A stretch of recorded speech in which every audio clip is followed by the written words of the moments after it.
Right, here we are. Another video for the Advent calendar. Ooh, what a mystery.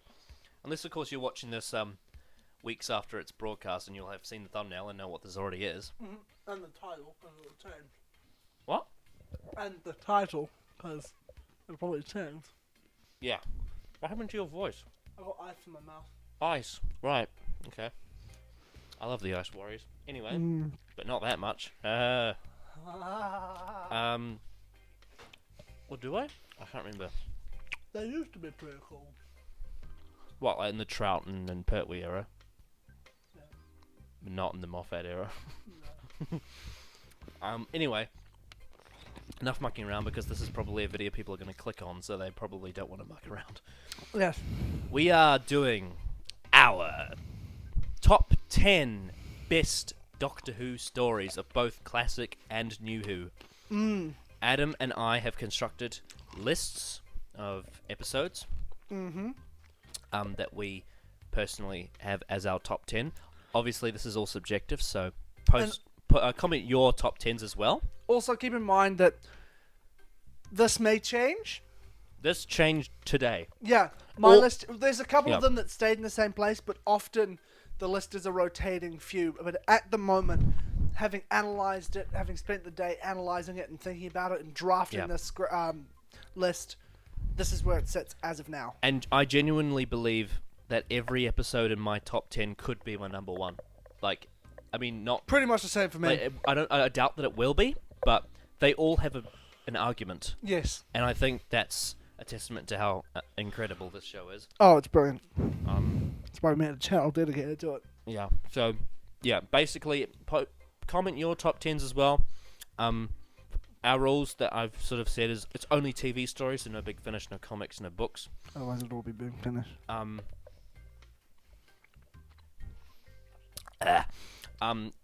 New series 2-parters count as one story for this list because we're comparing to classic Who, so it's Which only is serialized, so it's only fair. Yep. So that means that the Saranga Conundrum and the Daleks Master Plan are on equal grounds. They're really not, but you know what I mean. Yes. So basically, yeah, that's our rules. But essentially, this is just this is a very fun video to do. Yeah. Just talk about good stuff. Talk about good stuff. Yeah, that we love. Yeah. So, and we also haven't seen each other's lists. Nope. Now, obviously, we've talked a lot of Doctor Who on the camera and off camera, so we can sort of guess. We have a general idea of the top sort of three-ish.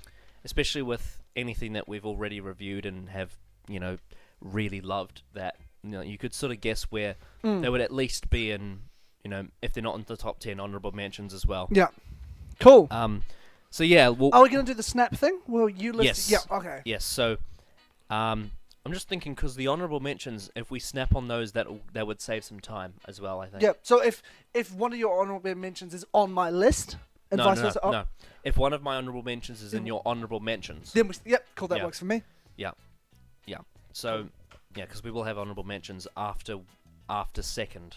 Yeah, and then we'll have a drum roll leading up to first, unless we snap on my first is one of your later down the list and vice versa, which I know for a fact that you're. Don't worry. Yep. You don't know what's coming. Yeah. I have a good feeling that I do. But yeah, if anything on the list is at the same ranking, then we'll snap, and that'll be excellent. Oh, okay, yeah. So if your number 10 is the same as my number 10, gotcha. Cool. Yeah. That's a good way to do it because there's definitely going to be some that are both on the list. Yeah, no, only if they're at the same. Yep. Cool. That works. Yeah.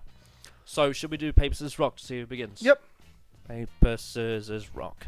All right. Guess it's me. Hooray! Kind of what I was hoping, actually. Sorry, I'm very hungry. So hungry. Okay. My number 10 is Heaven Sent. Series 9, Episode 12. The best episode from the Moffat era. Bar none. I used to love The Day of the Doctor, but on rewatch, Heaven Sent is the episode that sticks with me. It's just, It's an hour-long monologue dealing with grief and death and so many things, and it's never boring, beautifully shot, and it has this whole new composition for it by itself. I'll let you take this one. Yeah, because obviously, I mean, there's a likelihood that it might be on your list too, but we'll see. We'll see. Maybe even your honorable mentions, but yeah, Heaven Sent is an episode. Okay, to justify, because there are a lot of people out there that would say that this is the best episode ever. To justify why I don't put it higher than 10 is because on first viewing I didn't love it. That's where you and I differ. Yeah, when I first watched Heaven Sent, I liked it, but I was quite confused. This is an episode that has grown on me through rewatching it, through rewatching the entire... So obviously when Series 9 came out, I didn't give a fuck about Doctor Who, so it was sort of an out-of-nowhere episode.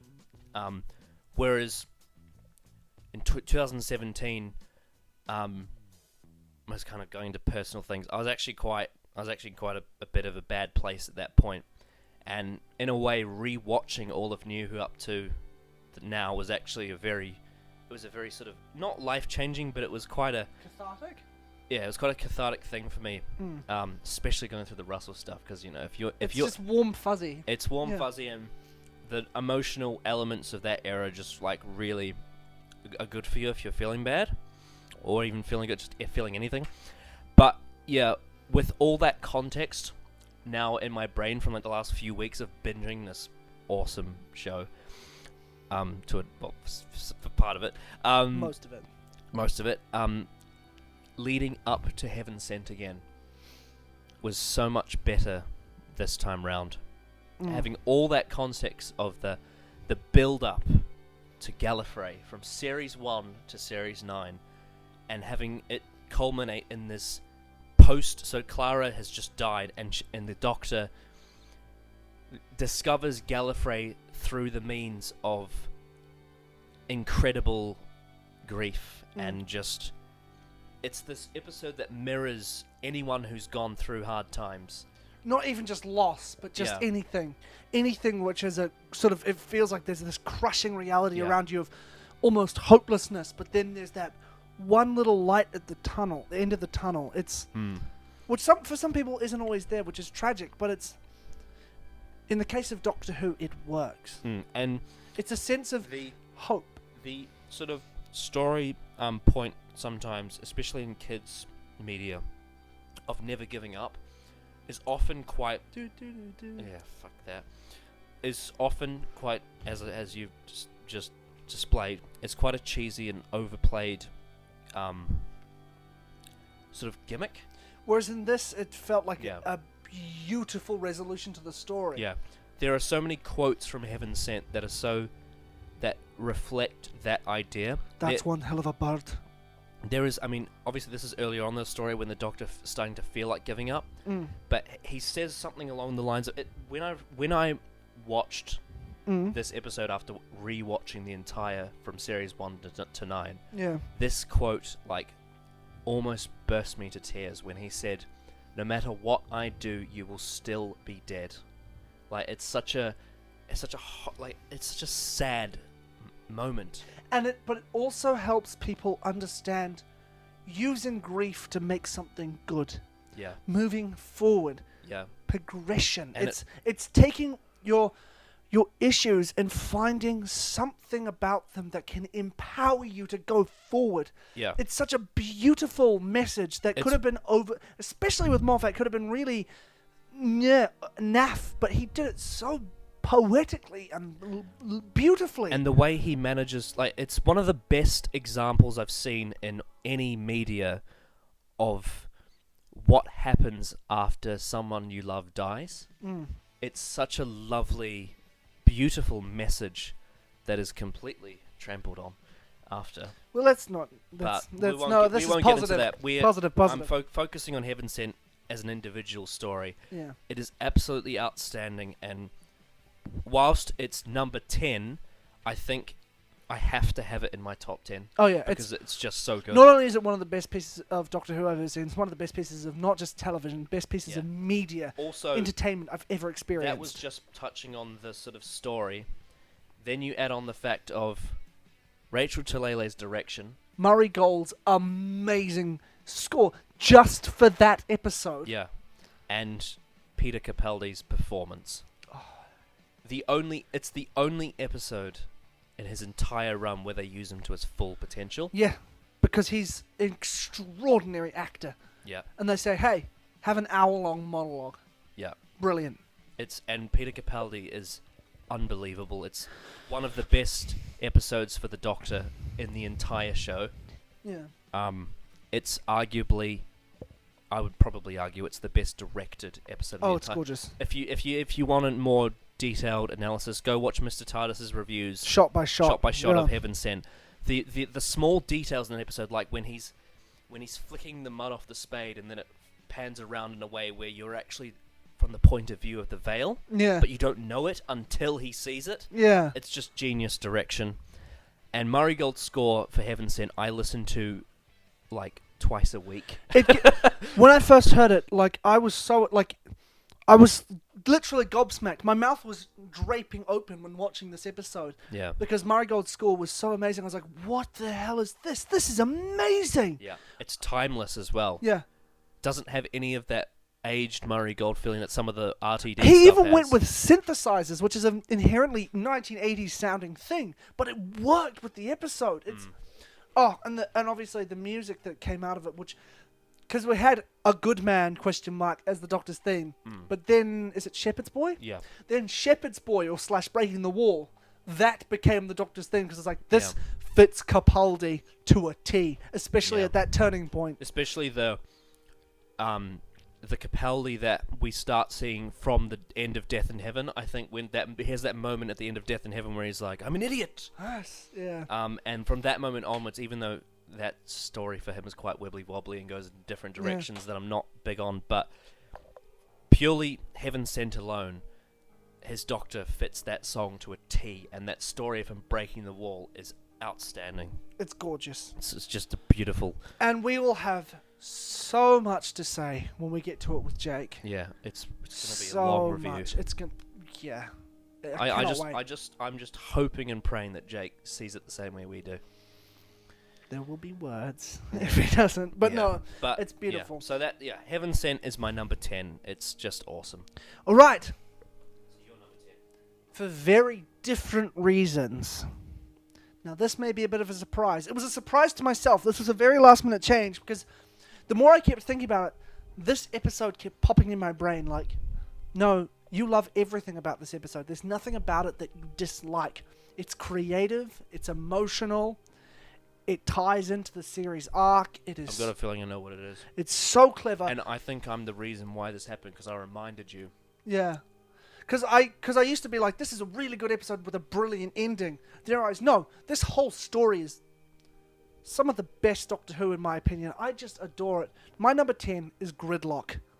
Ah, right. I was expecting a different one, but... Don't mention it because it may be. Wow. But... Gridlock. Gridlock. Good Lord. I mean, I love that episode too, but... No. Top 10. I know, because I was thinking about it and thinking about it and thinking about it. Gridlock, and specifically the scene at the end where Martha sits down and gets the Doctor to talk to her about Gallifrey with Murray Gold's beautiful score as the people start singing the song, not the Song of Freedom because that's the Ood song from Series 4, but... Abide with me. Yeah, thank you. That one, as they're singing it, as the Doctor saved people because the Face of Both sacrificed his life. That scene where the 10th Doctor talks to Martha about Gallifrey is the moment where he becomes my favourite Doctor. That's what I was going to say. That is... So I was, bullied a lot as a kid, and Doctor Who was my escape. It was that moment where the 10th Doctor became my childhood hero. Where David Tennant became my favourite actor.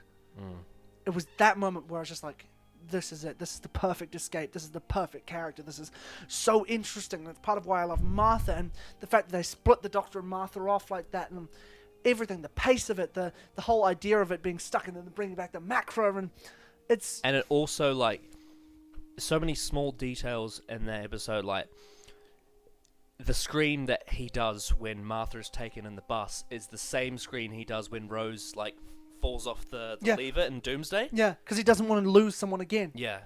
It's, as I said in the video, I don't mind what came of the Doomsday Farewell. It's just the Doomsday Farewell itself I have problems with. Yeah. But again, talking about the positives, like the reason this is in my top 10 is because it's one that always comes back to me. And I just get emotional. It's just like, it's this warm, cozy, it feels safe to me. I can sit down and watch it whenever I want. It'll make me cry at the end every time. Yeah. And it's just, I'm just so swept up in it. And it's... And do you know what it is? What? Gridlock is Russell T Davies' favourite episode he ever wrote for the show. And I can see why.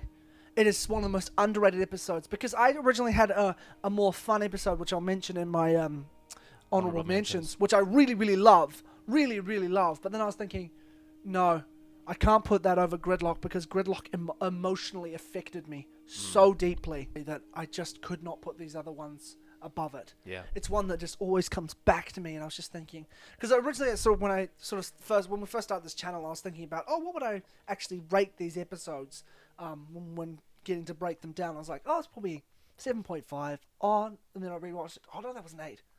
8.5. 9.5. 10. Gridlock's a 10. I just... Spoilers. It's my first 10 that I'm going to give. Yeah. It's wonderful. Absolutely. I just love it so much. The only reason it's number 10 is because there are other episodes which I just think are slightly more finely crafted and just... Yeah. For different reasons. There is a couple of scenes in Gridlock where it pauses the story a little bit. However...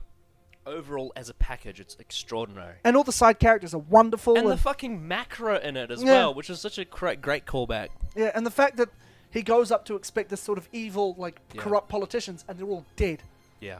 That's a brilliant twist. Anyway, again, when we get to Gridlock with Jake, I have so much more to say, but Gridlock is my number 10. And also, I just want to add on top of that as well. Not only is it the end of the New Earth trilogy and completely just... blows away everything that came before it. Yes. Like, it takes one that was started alright and dipped and started going a bit, wrong, and then takes it to a place that we never thought it would go. Yes, it's amazing. But not only that, but it also is, in a way, a continuation of the Macra Terror as well. And it also... And that's why I'm looking forward to when it comes out on animation, because yes, I've watched the Macra Terror, and... the similarities to Gridlock are uncanny. I'll have to go and... I cannot. I don't think I've actually seen the Macra Terror. Well, that's going to be a great one to watch when it comes out. Well, we should probably be able to do a reaction and review to it because I've not... Yeah, when the DVD comes out, I think it's March. Oh, excellent. Yeah. So yes, Gridlock is my number 10, and I just... I can see why it wouldn't be some people's favourite, but for me it has not only objectively in terms of the structure of the story and the entertainment value, but also the deep personal connection I have with it as well. Yeah. When we get to I'm not going to say what the video is called, but the Christmas one. Oh yes. I'm going to bring up Gridlock again. Oh, yeah. In regards to Oh yeah, same. Yeah. It's important. It's very important. Very important. All right, that's a little tease for you, and Right. we'll stop before you figure it out. Should I go on to my number 9? Go for your number 9. Cool. Right. When I was constructing this list, I was really struggling because there are episodes that have different qualities to them that make them great. Yes. And I was jumping between a few, and it's hard because for me they're all groundbreaking, awesome episodes that have had a personal effect on me. However, I did come to the agreement with myself that this list is more so my own personal preferences as opposed to what is great. I do consider what is great, but at the end of the day, I think it was a lot easier for me to construct this list if I use my own personal preferences slightly over what is great. But that being said, this story is an absolutely essential piece of the Doctor Who lore. My number 9 is Genesis of the Daleks. And absolutely just, Doctor Who wouldn't be what it is without Genesis of the Daleks. Nope. It is an iconic, probably the most iconic like piece of classic Who is those scenes between Tom Baker and Davros. Well, the thing is, because I believe this is from Tom Baker's first season, isn't it? Mm-hmm. Yeah. He's great in Robot. He's great in The Ark in Space. Was there one more? Sontaran Experiment. He's great in the Sontaran Experiment.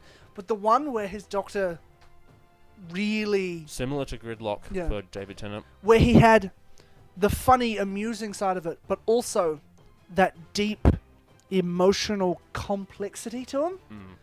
Have I the right? It's the Daleks. You can't... Like, it's one of the most rich and brilliant scripts that Doctor Who's ever produced. Davros is... one of the best Doctor Who villains of all time. one of the best villains of all time. Yeah. He can't move, yet he has all the power. It's amazing. It's... The way, and also the way that Genesis of the Daleks manages to replicate the events of the 40s with the World War. Well, the fact that opening scene, I think, where they've got the gas masks on, it's clearly evoking World War II. Yeah, and a lot of the time people say that the best stories are the one that reflect life itself. Yeah. Genesis of the Daleks in every way reflects our own history. Yeah, and eugenics and all these horrible things. And that's why it's such a compelling story, because this is the Doctor dealing with a story that we had to deal with at one of the darkest times in human history. And it brings up that question: if Hitler was a baby in front of you, could you kill it? Yeah, it's unbelievable. The main reason why I don't put it higher than 9, I used to have it a lot higher on this list, but the main reason why is because it's not a criticism, but to compare to other great episodes, Genesis of the Daleks is an episode that has a perfect concept, perfect characters, perfect, like, basically everything on paper is perfect. However, in execution, 6 episodes is too long. In the middle, it turns into a entertaining runaround. Yes. But I'm not saying that's bad. I'm not saying it's bad at all. But compared to other episodes in this list, that is the only reason why I can... Yeah, my slight counterpoint to that is the fact that each episode within the serial represents a different brilliant thing about Doctor Who. Absolutely. And does it at its best. Absolutely, and that's... Horror, science fiction, political drama, run-around action. You get the full palette of Doctor Who and Genesis of the Daleks. And that's why it's in my top 10, because it's absolutely outstanding and one of the greatest Doctor Who stories of all time, if not... you could argue it's even the greatest. I wouldn't deny that, because it's brilliant. Like, half of Big Finish comes from that story. The Time War arc from New Who comes from that story. The entire Davros arc started with that story. We got remembrance from it. It is also the greatest bit of fan wank the show has ever had. The fact that we get a backstory for the Daleks. And it's good. And it's good. It's not just good, it's unbelievably good. Yeah. Yes. I would do it. Yeah. Oh, and is it Michael Wisher? No. Michael Wisher. Michael Wisher. Chilling. Yeah. As Davros. Yeah. Terry Malloy is superb, especially in Big Finish, and he's also one of the loveliest men I've ever met. He's amazing. He chatted with me for a whole day at a convention once and just talked to me about Doctor Who and prosthetics and stuff. Yeah. It was amazing. If you ever get the chance to meet him at a convention, go do it. You won't miss it. You won't regret it. But Michael Wisher's performance is spine-chilling. Yeah. It's so good. I actually have nothing, like, even though I mentioned that bit about the 6 episodes, it's not actually a flaw. Like, it's just the reason why you put it lower than others. Yeah. And also, there are some episodes on this list that involve heavy levels of nostalgia. That's fair. That I don't have for Genesis of the Daleks. Well, see, that's a flip side for me, because Genesis was one of my first Tom Bakers, which is a bloody good place to start. Yeah, and it just happens to be that Genesis is not a story I watched when I started Doctor Who. Yeah. I watched it for the first time, I think, in 2013. And I don't know if I think I liked it. I just don't remember. Like, the other Tom Baker stories that I watched in that time period, I remember liking more. But over time, seeing Genesis for what it really is has put it in my top 10. Fair enough. Yeah. It's by no means bad in any way. It's this iconic, lovely bit of Doctor Who that's you could destroy every story that has come since then before destroying Genesis, like pretty much. I mean, not necessarily that it's better than some of the ones. Well, I that know what you come mean. since. It's significant. Like, it's so significant to the show that it's almost like it's more important than anything else. Yeah. But yeah, Genesis of the Daleks, absolutely outstanding. Terry Nation, rest in peace. Rest in peace. And Michael Wisher. I think he's dead too, isn't he? I believe so. Yeah. I think yes. Yeah. All right. I don't know if I can say much more than that, but yeah. I'm sure we'll get round to doing a proper. It just at comes some down to personal preference in terms of what I'd rather watch. You're not wrong there, Yeah. because my number 9 has similar reasons. All right. Are you done with Genesis? I think so. Right. My number 9, another Tom Baker. The Pyramids of Mars. Ah, yes, the Pyramids of Mars. Love it. Again, like Genesis, everything that's great about Doctor Who is in these stories. It's fun, it's fast, it's got elements of horror, a little bit of camp cheesiness, over the top nature. The comedic bits where the Doctor and Sarah walk into the room, see the thing, and then decide to immediately walk out is perfectly timed. Wonderful, wonderful bit of humour. And of course, Sutek. Yes. More chilling than Davros in my eyes. Yeah. But I do think... Davros is more essential to the history of the show. Yes. Sutek has the biggest sting when it comes to, like... If there's one thing I will say about Pyramids of Mars, I think it's the story where all the elements of the era it's in came together perfectly. Firing on all cylinders. Tom Baker, Sarah Jane, Bob Holmes, Philip Hinchcliffe, and... Am I missing one? Director, but wait, I can't remember who the director of that episode was. But, yeah. It's brilliant. So atmospheric. It is the Hinchcliffe story. It's so good, and it's...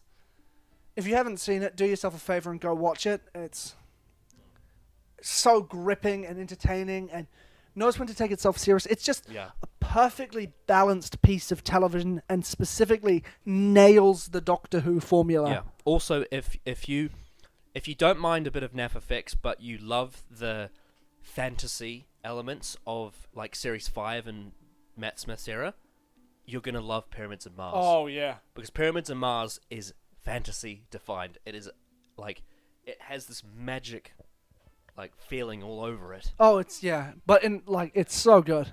It's so good. Yeah. And it's a fantasy and a gothic horror as well at the same time. And it's funny, as I said. It's just a perfect boiling pot of everything that makes classic Doctor Who great.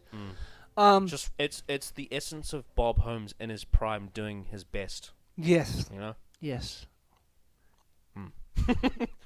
Yes. I think that's pretty much... Like, there's a lot more that could be said about Pyramids of Mars, but I think we can probably move on, because I'm sure we'll get around to talking about these classic episodes by themselves. Pyramids of Mars is one of the first ones I want to show Jake. Yeah. If we're going to do, like, a darting around. Yeah. It's the kind of thing he's going to love. Oh, he'll lap it up, yeah. Yeah. Because he's got good taste. Mostly. Other than putting certain episodes above Empty Child Doctor Dancers, but whatever. All right. Your number 8. My number 8. I don't think I even need to look at this. Your McGahn. I guess so.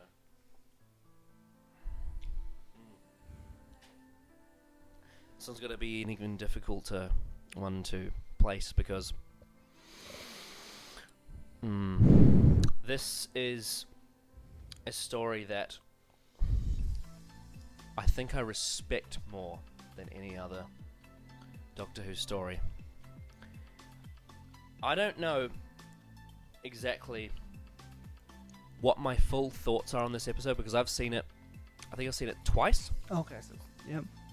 So it's not enough for me to really have a final say on it. Both times I've said 10 out of 10, brilliant. Both times I've said this is one of the greatest stories ever. In terms of where it ranks, this is the most unsure one I am on this list. And I think when we get around to reviewing it on the channel, I'm going to have to really think hard about where it ranks. But there is absolutely no doubt that this belongs on any objective top 10 list. My number 8 is The Caves of Androzani. As a regeneration story, it's probably the greatest one. Yeah, I think so. If you focus on it purely as a regeneration story, I would definitely say it's the best one. It's the best writing of a Doctor dying. Like the fact that the Fifth Doctor, who I've stated before is not one of my favourites, the fact that Robert Holmes can take the Fifth Doctor, look at his character, and put him in this perfect story that reflects and makes him endearing, funny, heroic, brave, without being overbearing or a complete gear change from his normal character, making the Doctor layered and interesting, and what his Doctor always should have been in his final story. Yeah. He finally reaches perfection. It's like if Capaldi regenerated in Heaven Sent. Yeah, basically. The Caves of Androzani is a masterpiece, not only for the writing, but the acting as well. Peter Davison's performance, he finally figured it out in this story. He finally figured out how to be the Doctor in this story. Yeah. Like what you said about Sutekh and Pyramids of Mars, I can say the same for Shiraz Jack in Caves of Androzani. He is, and he's not a villain, he is a grey character. Quite literally, he's black and white. Yeah, and it's just... that character is the best kind of confusion you can possibly feel watching television. And the way he leches on Perry. Yeah. And just... like that shot where he puts his hands on her shoulders and you can immediately see her discomfort and... and I think this episode has possibly the best form of a damsel in distress that the show's ever had in Perry. Perry's on top form in the episode as well. Yeah, the fact that she is by function a damsel in distress in this story, but it's probably the best version of that we've ever had. Like her being leeched on. She feels like a real character as well. But more than that, just like the Fifth Doctor's entire story arc comes to a head in this story, and it's an amplification of everything we'd seen from his character up to this point, where he is thrown into this world where there is nothing but war and darkness and horrible people fighting to the death, and there is nothing he can do about it. Yeah, the only negative I can think of the story is the rubber monster in the cave. Yeah. That is it. But at the same time, like what you said with Genesis of the Daleks, this is a story that reflects all the elements of Classic Who, and the rubber monster is part of that 80s. And the thing is, the writing is so fucking good and layered and complex and interesting. Yeah. That the rubber monster, it's just a monster. You don't no Doctor Who writer, maybe even television writer, arguably, has ever had a better comeback to a show after so many years of absence than Bob Holmes in the Caves of Androzani. Oh yeah. He came back to write his best story. It's unbelievable. Yeah, it's so good. What that man did. Like, the fact that he basically had left the show at the end of sort of the Key to Time arc. And for 5 years, the show sort of, like, some people love that era, but the end of the Graham Williams era is very comedic. Yeah. It's very silly. Then you go into the start of the J&T era, right? And that becomes very scientific, and they hire a whole bunch of new writers that aren't experienced. You get a whole bunch of very experimental stories, but a lot of them just don't work. And then Robert Holmes comes back and delivers one of the greatest Doctor Who stories of all time. It's so atmospheric and it's just wonderful piece of television. Yeah. And it's a Hollywood blockbuster on British TV, basically. Yeah, it's so good. It's on par with some of my favorite Big Finishes. Yeah. It's such a rich story with interesting characters and a moral dilemma, and the fact that the Doctor dies a hero. Yeah. In an unforced and natural and beautiful and tragic way. It's also a story that hooks you from the very first scene where you got that cliffside and that guy is shoving those drugs down his throat. He's like, bite it! And it just instantly hooks you into the story. It's so dark and dour. And you think he's going to make this guy eat cyanide, and he does, but it's like, it's a fake one, and he says, next time it'll be real. Like, it's... nasty. It's a nasty And story. I love the fact that the Doctor didn't know he was dying until like episode 3, I think 3, yeah. and it happened in episode 1. Yeah. Well, because they keep talking about cramps. They're like, I've got horrible cramps in my feet. Yeah. The whole way And through. if you're watching, I hope there is someone out there that has done this. If you're watching through Classic Who not knowing when the Doctor regenerates, Oh, yeah. that would be an incredible twist to find that out. That this whole time in this story that he's dying. The best way to do a story is the Doctor doesn't know he's going to regenerate. Yeah. Yeah. Well, yeah, for a regeneration story, yeah. Or at least he doesn't know it until, like, it's too late. Yeah. Yeah.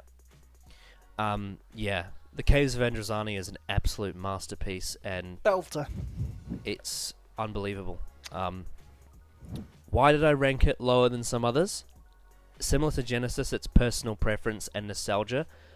The last time I watched The Caves of Androzani, I was quite tired, so I wasn't as engaged as I was the first time.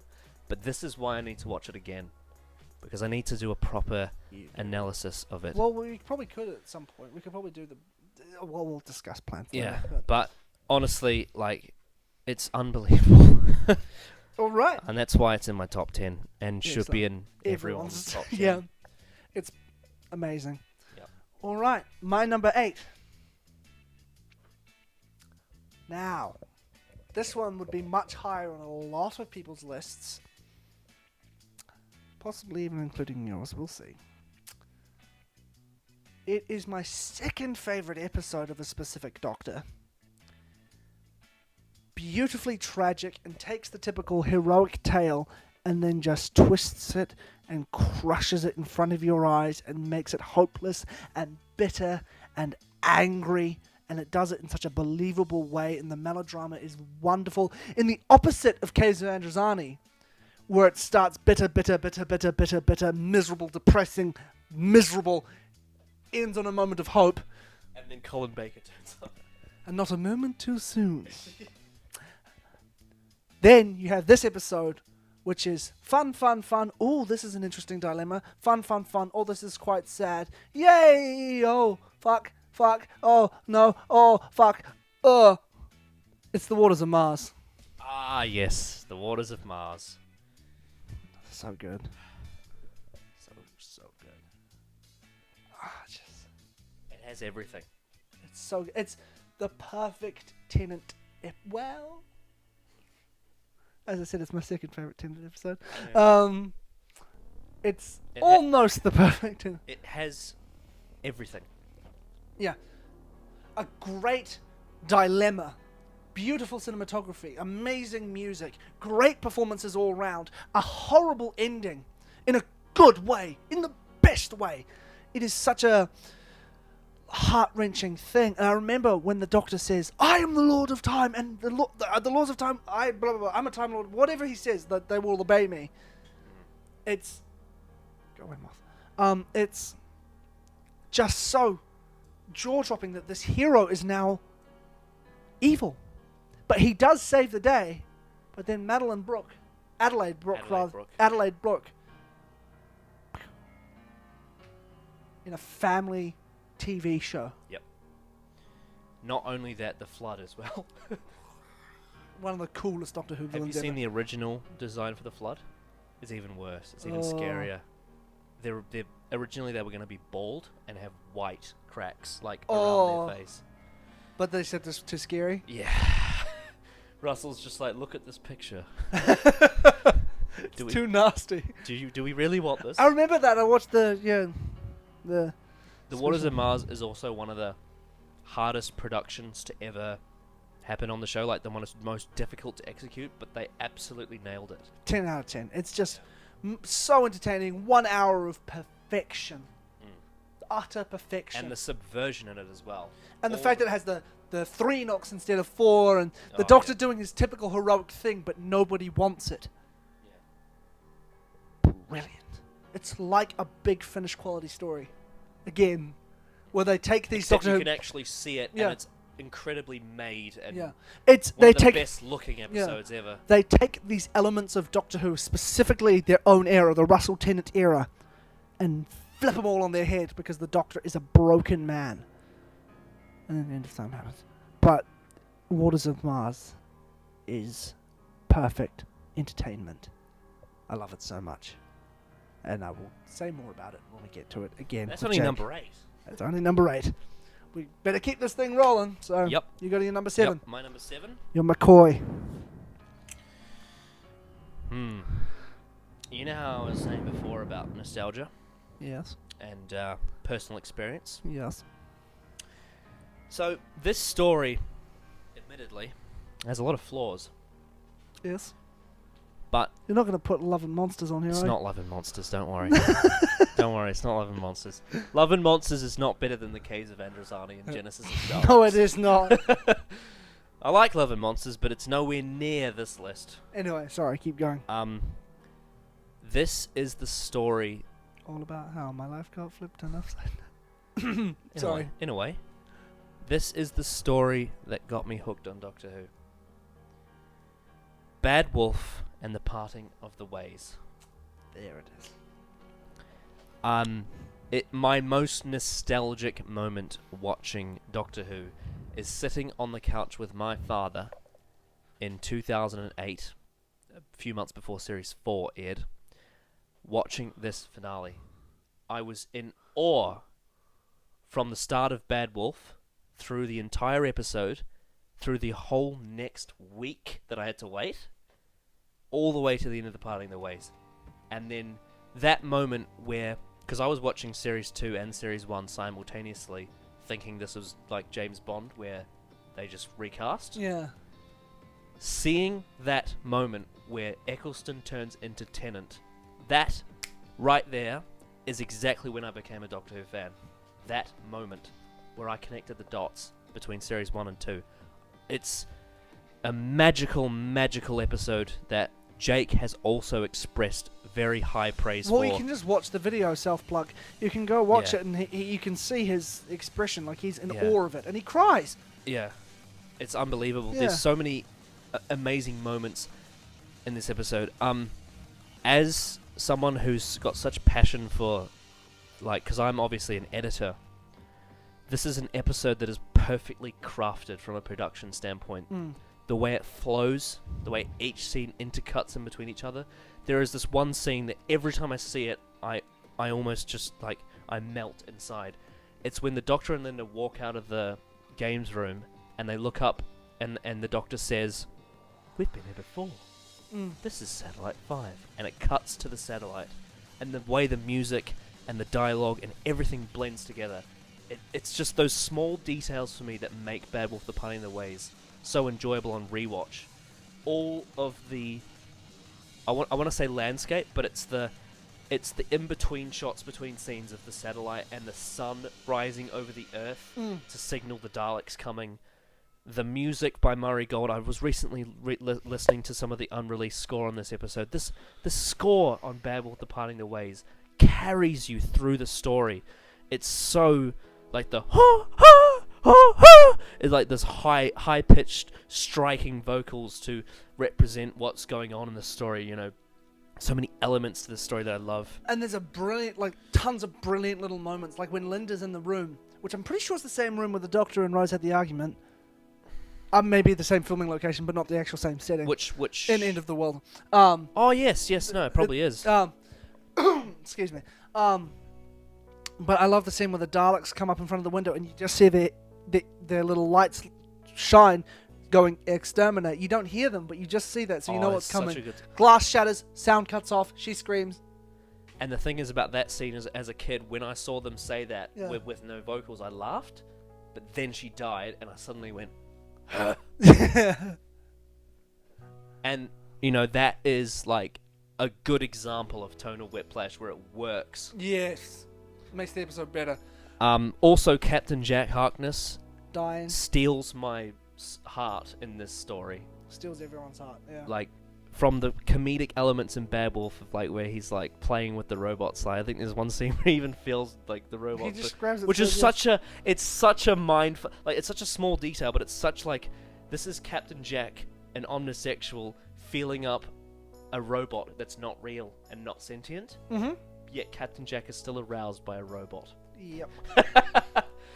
I feel that was totally a John Barrowman on the spot thing. He pulls a gun from his bum. That's also a defining moment for Captain Jack in my Captain mind. Jack Harkness. Unlike Jake, I actually love game shows, so seeing them done in this way, although to be You fair, are the weakest link. Goodbye. seeing it done in this way is so charming. You have got to be joking. And I haven't even started mentioning like all the big implications on Series 1. Because I have stated before, Series 1 is my favourite series of Doctor Who. The way that it ties every episode from the series into this finale, like each episode has a string of story that all leads to this one episode, impresses me so much every time I watch it. It's this nice tight package of a series that I love, the fact that everything matters. And on top of that, some of the ideas for the Dalek side of the story in part 2, in the Parting of the Ways, is so dark and horrible. The fact that they've taken cells from humans, like 1 cell in a million, to make Daleks, is just, it's this disgusting, imaginative, brilliant writing from Davies, going off of what Rob Shemin introduced in Dalek, which is just awesome. Other than Adam Mitchell, fuck Adam Mitchell. Yeah. The Emperor Dalek as well, like bringing that back from Evil of the Daleks, like it's just Russell's, the way he respects classic Who, I think, is incredible. There's a reverence for it. Yeah, he doesn't shove it like in weird moments like Stephen Moffat does or Mark Gatiss, where they make it like so obvious that they're trying to bait the fans. He takes something from classic Who, puts focus on it, and writes a new story. He reworks it. He reboots it. Yeah.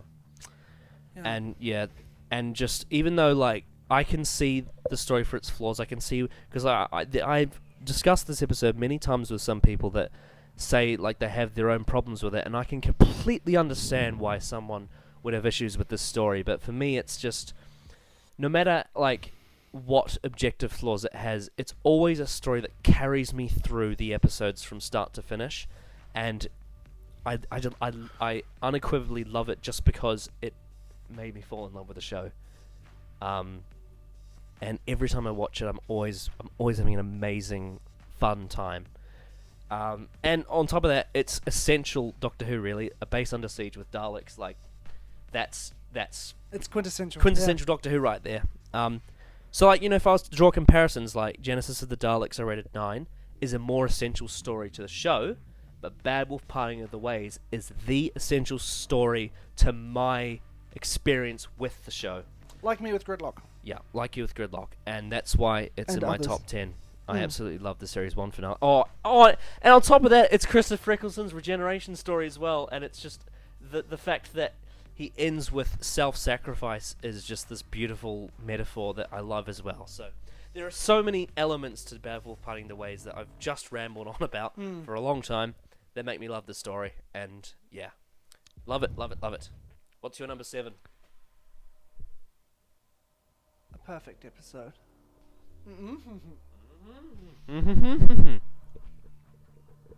Excuse me while I swallow.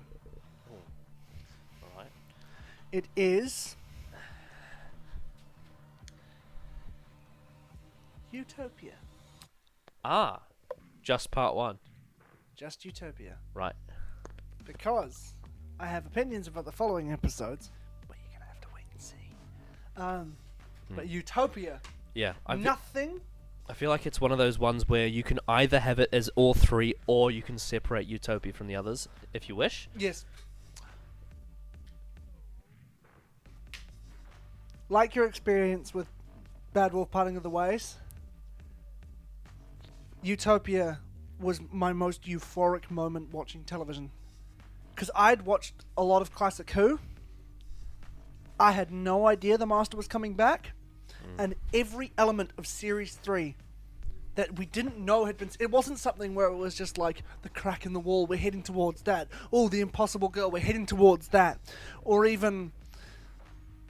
I don't know, something else that I forgot. Missy. Missy, the The vault. hybrid. We're heading towards the vault. It was all hybrid. It was all these elements that were there. Vote Saxon, the fob watch, the chameleon arch, the perception filters, everything. Everything had been set up so brilliantly and so intricately throughout the previous episodes of Series 3. And then Utopia came out, which is like, oh, this is a fun, dark sci-fi. Oh, there's Captain Jack. Oh, they're on this planet. Oh, it's like the end of the universe. And obviously this is episode 11, so it's the one before the finale, so this is going to be a bit of fun filler. Yeah. And then... He's got his fob watch. What did it say? What did he say? And then there's the conversation between the Doctor and Jack about leaving them. They talk about Rose, which brings up Martha's subplot more. Fucking Derek Jacobi. Derek fucking Jacobi is the master. I am the master. When we made that realization, me and my family were sitting down watching it, because my family all knew the master, who the master was as well. Especially because you're such a big fan of the Pertwee era as well. Oh, yes. Roger Delgado's master is a big part of that. Yeah. I was like, oh my god. Like, my heart was racing. And then I was like, holy shit, he's back. And then he ran away with the TARDIS, one of the greatest cliffhangers in the show's history.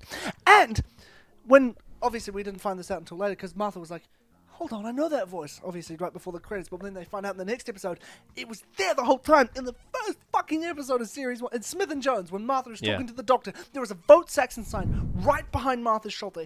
Right there. And this, everything was set up and it was paid off perfectly. But even if you didn't have all those elements that paid off, an episode in and of itself, it's so beautiful. It's such a well-constructed, brilliantly unfolded... The banter between the Doctor and Captain Jack is like, it's so great.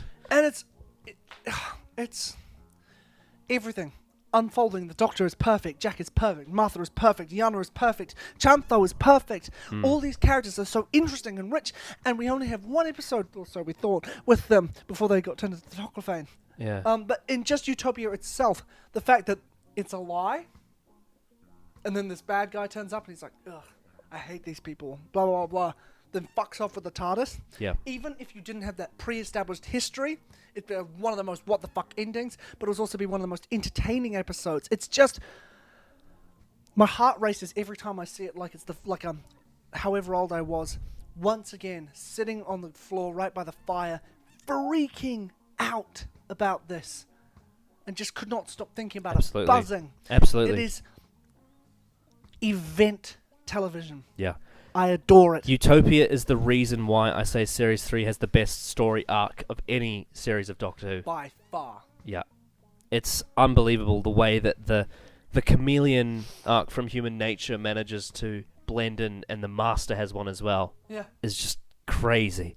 The fact that you're going into this episode, if you're not aware of spoilers, this is the filler episode before the finale. Mm-hmm. And in the episode... It's this season's Boomtown. Yeah, it's this season's Boomtown or Fear Her. And this is an episode, by the end, the Master comes back and regenerates and steals the TARDIS. Mm-hmm. And they're at the end of the universe being attacked.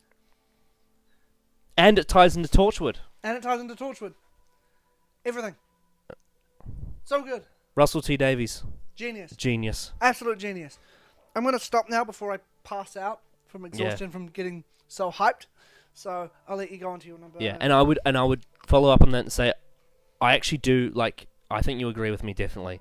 Sound of Drums and Last of the Time Lords are great too, but Utopia is the anchor of Series 3.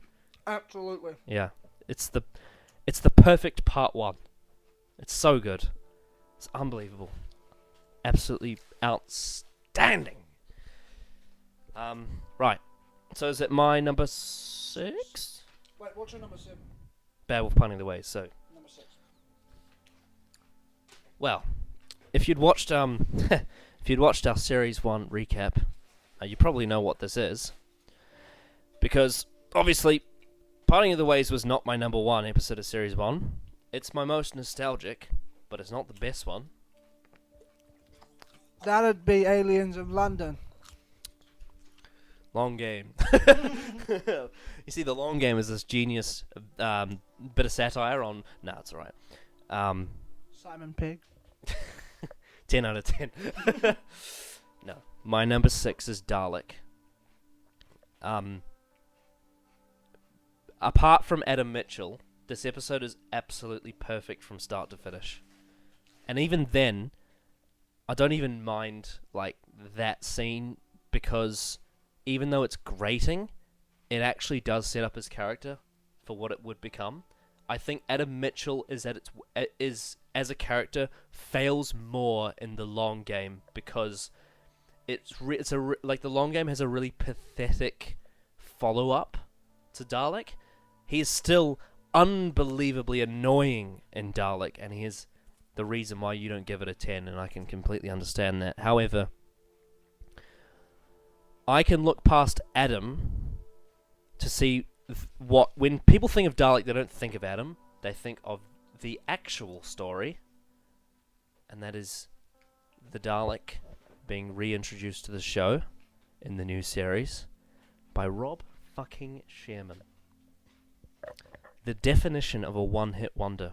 I guess, I mean, to be fair, he has done Big Finish, but in terms of TV, it's his only contribution to the show, and it's absolutely, unbelievably outstanding. There is a reason why our most viewed video on this channel is the Dalek reaction review. Oh, by far, yeah. Because this episode leaves people in shock. Other than Adam Mitchell, every scene is perfectly written, perfectly paced, perfectly directed, perfectly acted. Yeah. Perfectly scored. Yeah. I would say in terms of like there is no better way that they could have possibly brought back the Daleks than this episode. By making the Doctor the bad guy and the Daleks the good guy. Pretty much. And then on top of that, you've got this whole moral grey area between all these different characters, and like all the different perspectives in this story tell a different point of view, and that is an extremely difficult thing to pull off because you need to have a big brain to do that. But luckily, Rob Sherman does. You got the likes of Van Staten, who is this very, very, very selfish collector of alien artifacts, which is a brilliant sci-fi idea in itself. That whole museum could have made an entire episode to itself, like a space museum sort of thing. And I think maybe, because you know how Rob Sherman loves the space museum, there is a chance maybe he put that in the story as a nod to the space museum. Except this one is like, it actually has all the cases actually show stuff that tell their own stories, like the Cyberman head, foreshadowing the events to come. And obviously that beautiful framing of that shot where the reflections... Joe Ahern, I'm pretty sure, only directed stories from Series 1, but they were all, like, the best ones. Did he do Father's Day as well? No, I don't think he did Father's Day, but he did Dalek. I'm pretty sure he did Empty Child Doctor Dances, or... Oh, no, actually, no. Was it? No, because I'm pretty sure the guy who did that did New Earth, but I know he did Dalek, and I'm pretty sure he did the finale as well, which are both... I mean, I've already just said the finale was on my list anyway. The direction in Dalek is absolutely outstanding. It's an episode that I have loved since day one, so it does rank above others for that reason. And you mean day one of watching the show, not day one of our Advent calendar? Not day one, the Series 1 Torchwood episode either, with the sex alien. Or day one as in the first episode of... Children of Earth. Wouldn't wonder which one's better. We should do like a day one versus day one video. Absolutely. Chris Chibnall's day one versus Russell T Davies day one. Anyway, back to Dalek. So I've mentioned Van Staten. I've mentioned the museum. Rose Tyler, her perspective in that episode, similar to how it has been up to this point in Series 1. She is supposed to be your eyes and ears, you sort of live vicariously through her for Series 1. The fact that up to this point, you have seen her introduced to all the different elements of the show, because that's sort of what the idea of Series 1 was supposed to do. So you have like the Rose and with the Autons, and then you have the future story, End of the World, in the past, Unquite Dead. In between all that, you've got all the Time War Doctor character building stuff. You have sort of the big world invasion with Aliens Land in World War 3. And now you finally get her representing the audience introduced to Doctor Who's most famous villain in the best way possible it could have ever been done. And the fact that this Dalek commits suicide because she showed it compassion is incredibly, incredibly Rob Sherman. Rob Sherman.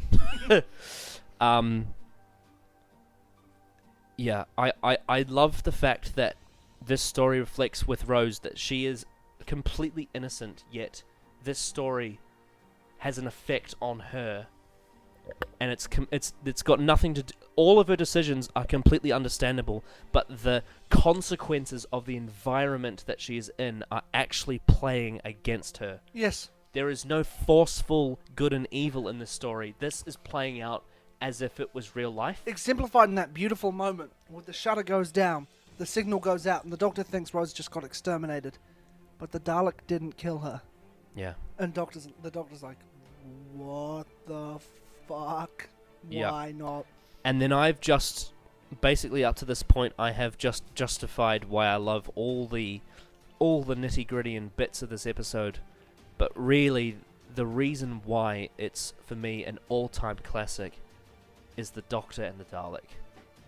Christopher It's a Eccleston. two-handed story. Christopher Eccleston's performance in Dalek is one of the greatest that the show's ever had from a Doctor. It's up there with the likes of Capaldi in Heaven Sent, and Peter Davison in Caves of Androzani, and a few others on this list that I haven't mentioned yet. It's unbelievable. Tennant in Waters of Mars, and one other. Ooh. And you could even say like in those iconic moments with Tom Baker and Genesis the Daleks that are just ingrained into your mind.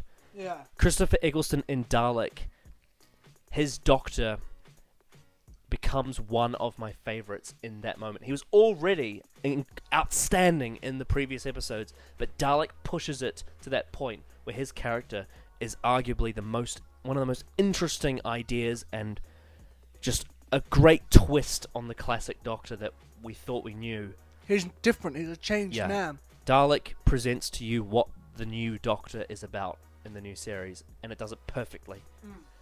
And his acting performance, the fact that he improvised on Rob Sherman's script and changed it to make it even better, just shows how much of a professional actor he is, and how much he got it. yeah, the fact that he had never seen this show before. Except sparse little scenes here and Yeah. there. The fact that he'd never really been a fan of the show yet, he somehow managed to get it more than you could possibly imagine. Christopher Eccleston in Dalek is as the Doctor, is this performance that I will hold to my grave. It is unbelievable. The moments, the lines, the scene where he faces the Dalek at the beginning is it's one of the best scenes in the history of the show. The line where the Dalek says to him, "You would make a good Dalek," is one of the best lines of dialogue I've ever heard in any TV show. Dalek is perfection. And that's why it's in my top 10. I love Dalek. Absolutely love it. So, your number 6.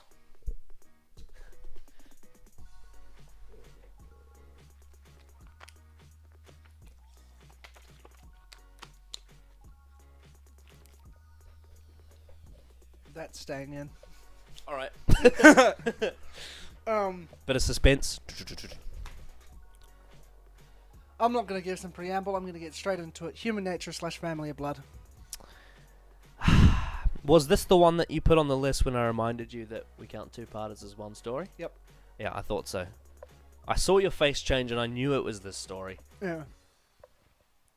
What can I say? It's creates in 2 episodes. Creates. Also, by the way, before you get into that, you have actually contradicted yourself. Why?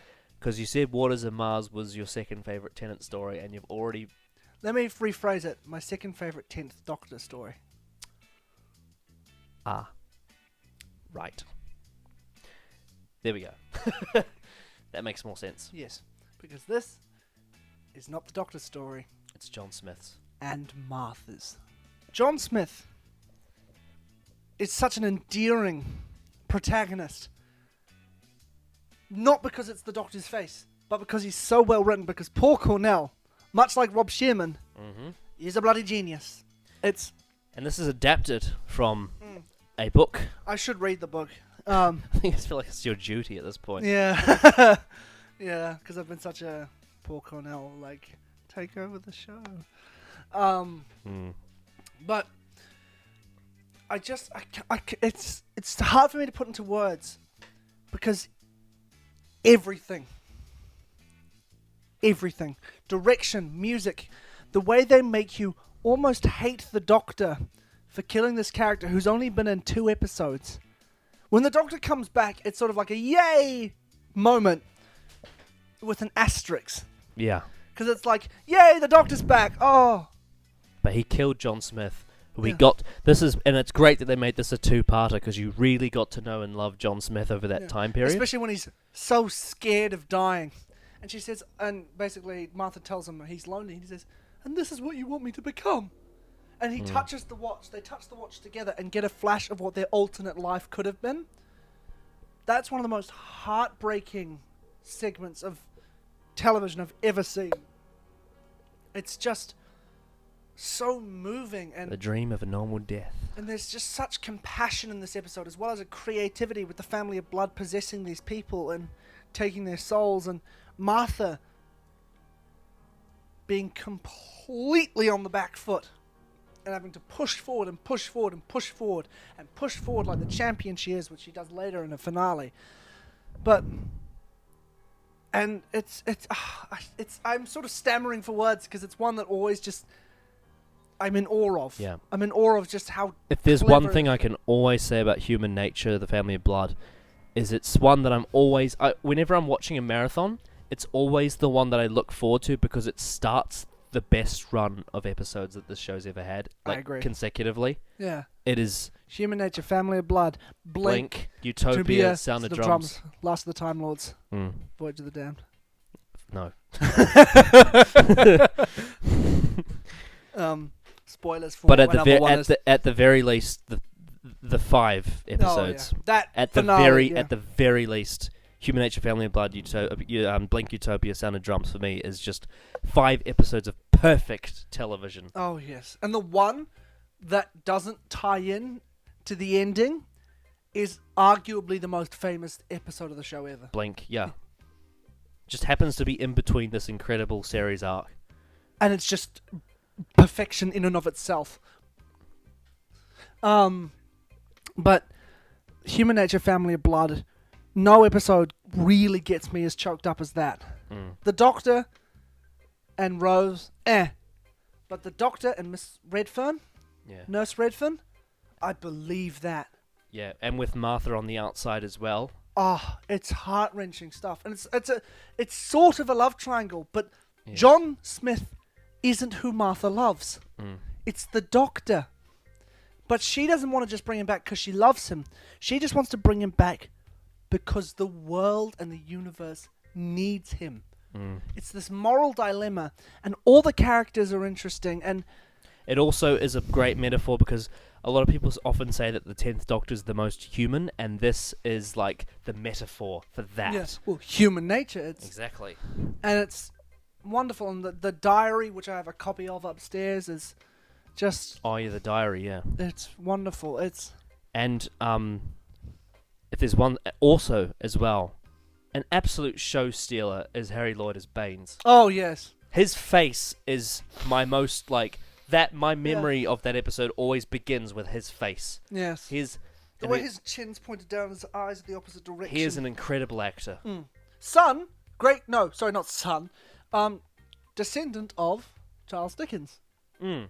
Yes, and I loved him in Game of Thrones as well. He was Oh, yeah. brilliant in that. Oh yeah, Short-lived, but brilliant. spoilers. But yes, this and the fact that I can't remember her name, but Martha's one friend, Oh yeah, that girl. Yeah. and the fact that she gets possessed is tragic, and then she Yeah. starts mocking Oh, Martha. and the scarecrows. Fuck me, they're scary. They're so cool, and the principal who's a dick, but also clearly has some moral compass.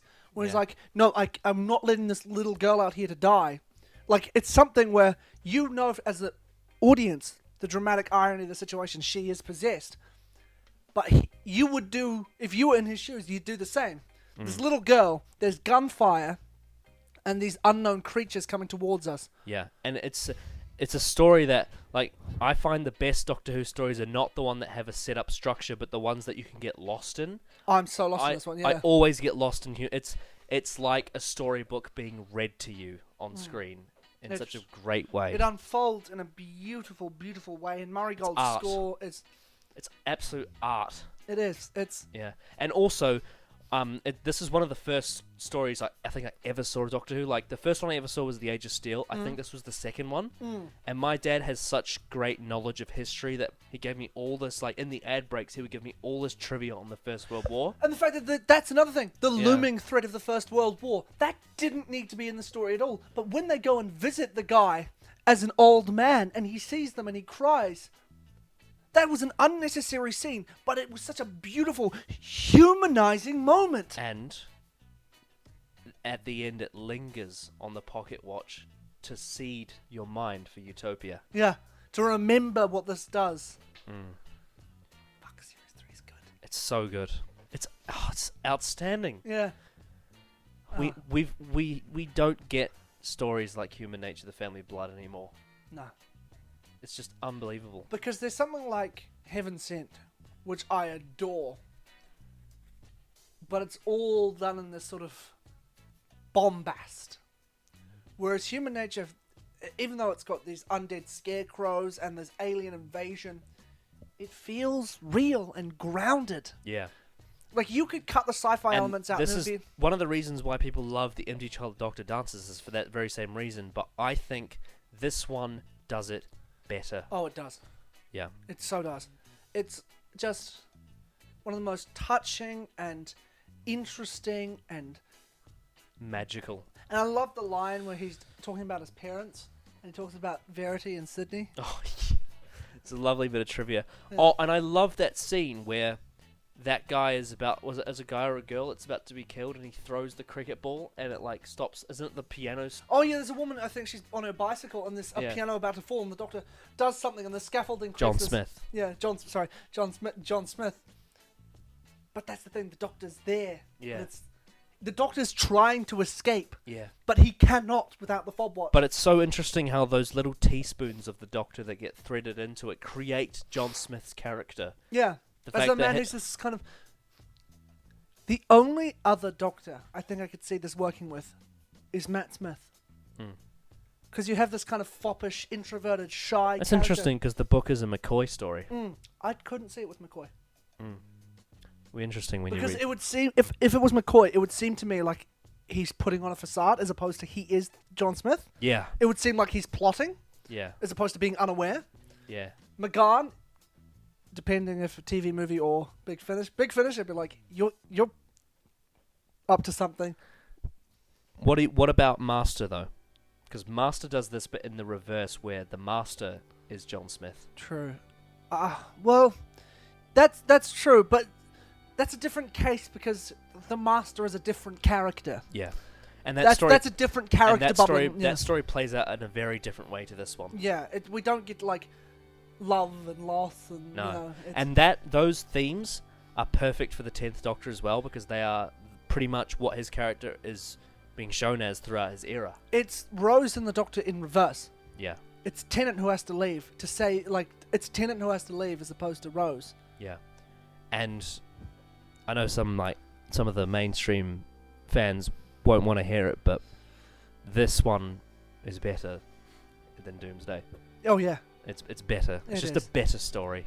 it's more emotional and gripping and And it doesn't need to be a finale to be great. No. It's great on its own as a standalone story. you could get rid of all the Doctor Who out of this and just make this about this young black maid who adores this man but can see he's troubled and needs guidance because he's so in his own head. Even if you got rid of the alien elements, you could make a very compelling romantic drama out of this.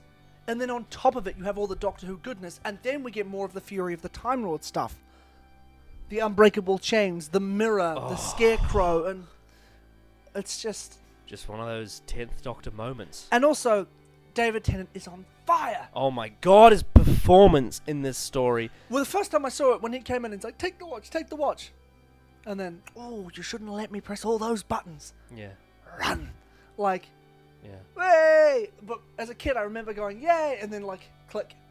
Oh, no. John Smith's dead. John Smith's dead! Yeah.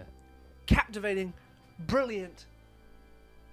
And also David Tennant, I think, as the Doctor, this is an important episode for him because there are episodes where doctors aren't present, but then they, at the very end, they come like a bat out of hell. William Hartnell used to do this a lot. Yeah. Because he was quite an ill person in real life. But Yeah. what they would do is, in some of his stories, like The Massacre, or other stories like that, is that they wouldn't feature him until the very end, and then at the very end... It's the same with the 10th Planet. Yeah, it's the same with the 10th Planet, and it's also the same with Matt Smith and The Girl Who Waited. Yeah. He's not that present in that story, but at the very end he has to make this decision to kill old or young Amy. Oh, I lied to you about what other doctors I could see it with. Capaldi. Oh, yeah. With like an older woman. Seeing him breaking down would be so, like, heart-wrenching. And he's the actor that could definitely pull it off. The only one probably not, which Eccleston maybe I couldn't see it with.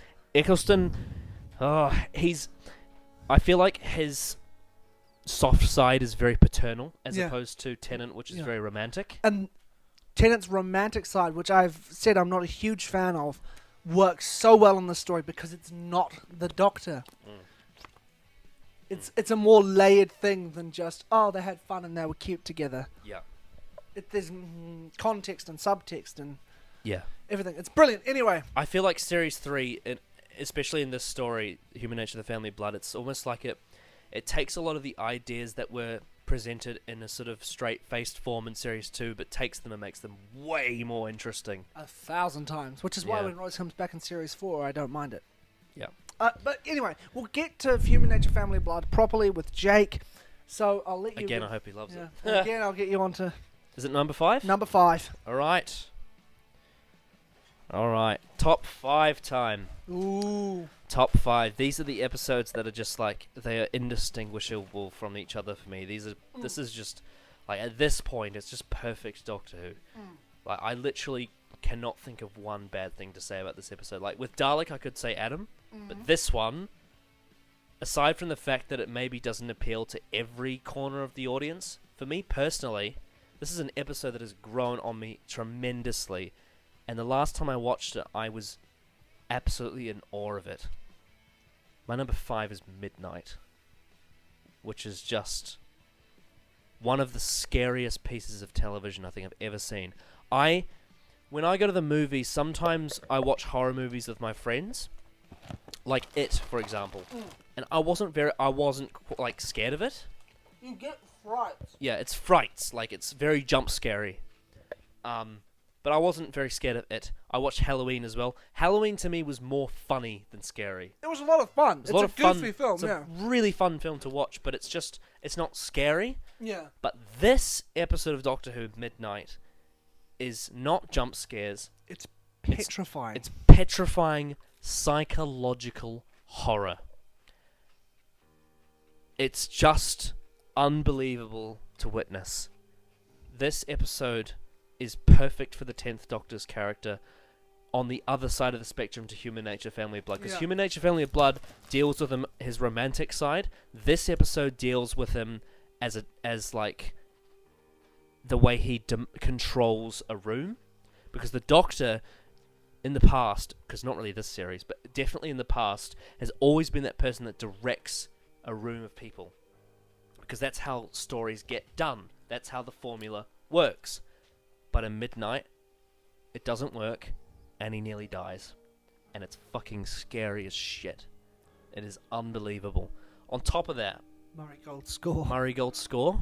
The acting performances from the side cast. Fucking David Troughton's in this Hey. episode. The way that the story starts so bubbly and fun, like a holiday, and turns into this bitter, twisted, scary horror story.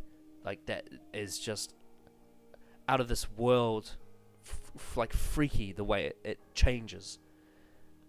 The fact that we can't see the monster, we don't know what it is, we don't know where it came from, we still don't know where it is now. We bumped into a friend of mine coming to here, and she said it's always scarier when you don't know or don't see what the monster is. Yeah, and I think in terms of, like, the show itself, Doctor Who, part of that is the mystery, and Midnight is one of the biggest mysteries that the show has ever Well, had. because the Doctor, especially the 10th Doctor, is always like, oh, it's this thing, or he'll be scared of something Yeah. like the Vashtanarada, avoid the shadows, you know. Yeah, and also But- like in series 4, we've already been set up with, especially I think I watched Partners in Crime like last year, and I remember there's that scene where they're in there and he's being confronted by the enemies, and he does the thing where he goes, stop. And, Yeah. he talks his way out of it. I think it happens in World War 3 as well. But they literally, the Midnight Entity steals his voice. Yeah. The fact that the one thing that the 10th Doctor managed to always get himself out of trouble with becomes his greatest enemy is brilliant writing. It blows me away that Russell T Davies thought this wasn't going to work. He wrote this in 4 fucking days. Genius. He was scared that people wouldn't get it. Of course, there are some people that don't get it, because I've seen it myself. But those who do really understand it and love it. And I'm one of those people. I don't know if I got it on first viewing because I was too young to understand. But now, I absolutely love Midnight. And it's just this perfect slice of Doctor Who that I can always go back to and always enjoy, and it never gets old. I get more from it every time I watch it. I can just listen to Murray Gold's score and get goosebumps. Like, immediately standing on end. It's terrifying. Yeah, Midnight is an endless stream of perfection. And of course, there's the Rose cameo as well. Oh yeah, and that ties into the whole series arc as well. Not as good as Series 3's arc, but it's still good. Yeah. Oh no, it's in its own way. It's not. It's a different It's entity. not. It's not a clever story arc. It's one that It's building. It's building, and it subverts you Yeah. in extreme, sharp ways Yeah. that are just that blow your mind, and got the Yeah. entire fucking of the UK talking. So, yeah, Midnight is just awesome. David Tennant's best performance as the Doctor, not John Yes. Smith, but as the Doctor. It's his best performance, and yeah, I can't say much more than that. It's literally just a simply perfect bit of television, and that's why it's in my top 5. Anything else do you think I could say about it? I don't know. Not until we get to it with Jake. Although he has already seen that episode, Yeah. but I think he's keen to watch it again. It'll work better with context, I think. Are you changing your mind on something? Yes. Are you tossing up between like 5 and 4? 5 and one that wasn't on the list. Oh, really? Yeah. Are you shifting your... You're going to have to shift something. I think 5's going to go to become one of my honourable mentions. So are you shifting the next one to 10, or are you shifting it to 5? So the one I'm shifting is going to go to 5. No, I have to shift it to 10. Yeah. But only to sacrifice what was at number 5, and everything just gets shifted up one. Okay, so what is your new number 10? Turn left. So that wasn't on your top 10 before, but it is now. Yeah. Right. Did you just have a sudden memory that... I was just like, fuck, Series 4's good. Fuck, Turn Left is one of the most depressing pieces of television I've ever seen. Yep. So It's- you sacrificed something, so it'll be interesting when we get to the honourable mentions to find out what you sacrificed. It's a big one. Okay. It's a very big one. Okay. But I just think Turn Left is miserable.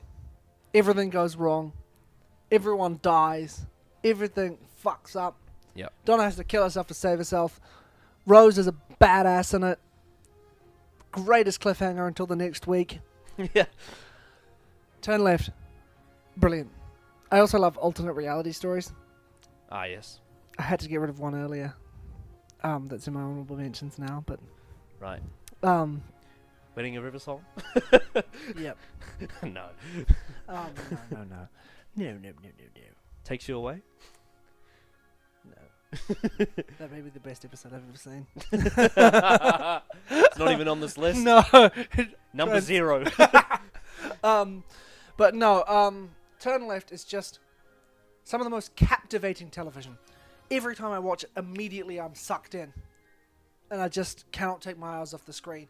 Catherine Tate, who's a comedic actress with a sketch comedy show, delivers one of the most tragic performances in the history of the show. And the way Murray Gold's music swells as she realizes, oh, I'm going to save the day. She's like, I'm going to live. I'm going to live. Rose, I'm sorry. Immediate shift to dark tone. And then the bad wolf. Goosebumps. Good. Turn left, good. I'm not supposed to jump in, really, but I think I need to. Yeah. Because my number 4 is turn left. There we go. Yeah. Basically, the way I see it, Midnight and Turn Left, it's funny because they're back to back. But for me, those episodes I see as equal. The only reason why I put Turn Left over it is because I loved it on first viewing. Yeah. Whereas Midnight I didn't get on first viewing, and that's the only reason why. Because they're on par for different But apart reasons. from that, they're both absolutely perfect in different ways. Yeah. Turn Left is, after watching it, was the most hyped I'd ever been in my life for this show. Uh-huh. It is an absolutely outstanding piece of television. Extraordinary writing by Russell T Davies. And experimental as hell. Experimental as hell. And as you've said in many videos, and it'll always be brought up, the fact that this... well, they're Italian, right? I think so. This Italian family that you get to know, they are so lovable. And at the end of the story, they are sent off to a concentration camp. Is dark as fuck.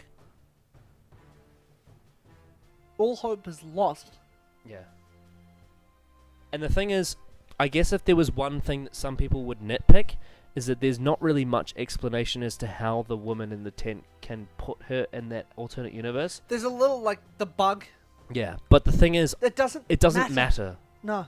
All that Whatever matters is the fact that we got there. Whatever the catalyst of the story is, if the rest of the story is so Yeah. good, the hokiness of the catalyst doesn't matter. Also, I just want to add, the first few minutes when they're walking through that, was it like that Chinatown place? Chinatown in space. It's actually really fun. Yeah, it's cool. Yeah. Yeah. It's really, really cool. And then... That in itself would have made a good story. I've got this image in my mind that, in between like Forest of the Dead and Stolen Earth, the Doctor and Donna went on all these different travels. Yeah. And Midnight and Turn Left happened to be part of it because they were on this extended holiday where they were going to different places. It's like, okay, we're getting sick of each other. Donna should have been in the 50th. Yep. We go into all these different places and you do this and you do this. I'm hoping that Big Finish picks that up and there's a story that actually happened in that Chinatown prior to Turn Left. Brilliant. I think that needs to happen. But anyway, and you could even have in the background more explanation of what this creature is. That woman observing her. Yeah. By the way, I believe it's the same actress who played Chantho in Utopia. Oh yes, I think it is. Yeah. But yeah, basically, I think they should do a Big Finish range in between Forest of the Dead and Turn Left. Where Turn Left is like the last one before they go back to Earth. It's like, oh shit, the world's ending. The universe. The universe. And the bad wolf. That imagery of the bad wolf being on everything. I know it doesn't make any fucking sense, but I love it. It gets me so giddy. It's so Donna, good. what did she say? What did she say? Bad wolf. Dun dun dun dun dun Yeah. dun dun dun It is dun the perfect moment where bombastic, completely makes no sense Doctor Who. Just I don't care that it doesn't make sense. Like I love it anyway. It works. It's just fun. works. It's that magical Series 4 epic feel to it that I just love. And yeah, Turn Left is the fact that it manages to tie in, like I said before about Bad Wolf Party of the Ways tying in the series arc of 1. Turn Left ties in the entire of the new series into one episode. Yeah. The continuity on that episode is impeccable. Oh, it's so good. Absolutely impeccable. I absolutely love Turn Left. Cool. Brilliant. What else can I say? And we'll get into it more when we get to the main review. Alright, I'm going to quickly just gloss over my number 4 because we've already talked about it. It's Heaven Sent. Right. Perfect television, perfect performances, perfect direction, perfect music, absolutely emotional, wonderful, new experience, was in awe of it, watched it immediately after it aired, just once again, and about 3 times afterwards, just to really digest it. I loved it. Perfect television, Capaldi's best episode, Moffat's best episode. Brilliant. Number 3 for you. Number 3.